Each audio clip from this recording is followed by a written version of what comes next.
আসসালামু আলাইকুম ভিউয়ার্স। এই প্রথমবারের মতো হুতিদের হাইপারসনিক ক্ষেপণাস্ত্র ইসরায়েলের কলিজায় গিয়ে আঘাত করেছে। আপনারা জানেন একটা দেশের প্রধান স্থাপনাগুলোর মধ্যে অন্যতম হচ্ছে ওই দেশের বিমানবন্দর। আর ইসরায়েলের বেন গুরিয়ন এয়ারপোর্ট, যেটা ইসরায়েলের সবচেয়ে গুরুত্বপূর্ণ এয়ারপোর্ট, হুতিদের হাইপারসনিক ক্ষেপণাস্ত্র সেই এয়ারপোর্টে গিয়ে সরাসরি আঘাত করেছে। এটা ইসরায়েলের জন্য অনেক বড় চিন্তার কারণ হয়ে দাঁড়িয়েছে।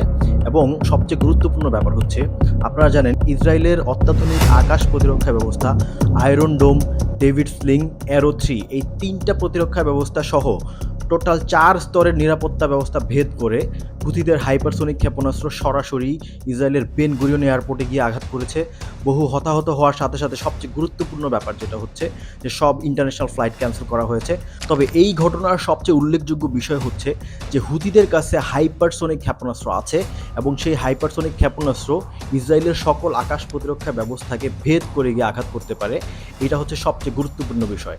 ইসরায়েল এবং আমেরিকার মাথা ব্যথা শুরু হয়ে গিয়েছে অলরেডি, কারণ হুতিরা চাইলে এখন যে কোনো সময় হাইপারসনিক ক্ষেপণাস্ত্র দিয়ে ইসরায়েলের যে কোনো স্থাপনায় আঘাত করতে পারে।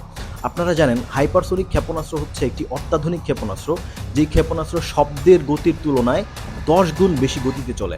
আপনারা জানেন শব্দ যেই গতিতে চলে তার চেয়ে 10 গুণ বেশি গতিতে একটা ক্ষেপণাস্ত্র উড়ে গিয়ে আঘাত করে। তার মানে এই ক্ষেপণাস্ত্রকে ঠেকানোর মতো কোনো প্রতিরক্ষা ব্যবস্থা ইসরায়েল এবং আমেরিকার কাছে এই মুহূর্তে নেই। এটাই হচ্ছে সবচেয়ে গুরুত্বপূর্ণ ব্যাপার। এবং হুতির মতো একটি বিদ্রোহী গোষ্ঠীর কাছে এত উন্নত মানের ক্ষেপণাস্ত্র থাকাটা ইসরায়েল এবং আমেরিকার মাথা ব্যথার প্রধান কারণ হয়ে দাঁড়িয়েছে। আপনারা জানেন কিছুদিন আগে হুতিদের ক্ষেপণাস্ত্র হামলা ঠেকাতে গিয়ে বা হুতিদের ক্ষেপণাস্ত্র থেকে পালাতে গিয়ে আমেরিকার একটা প্লেন সাগরে গিয়ে ডুবেছে।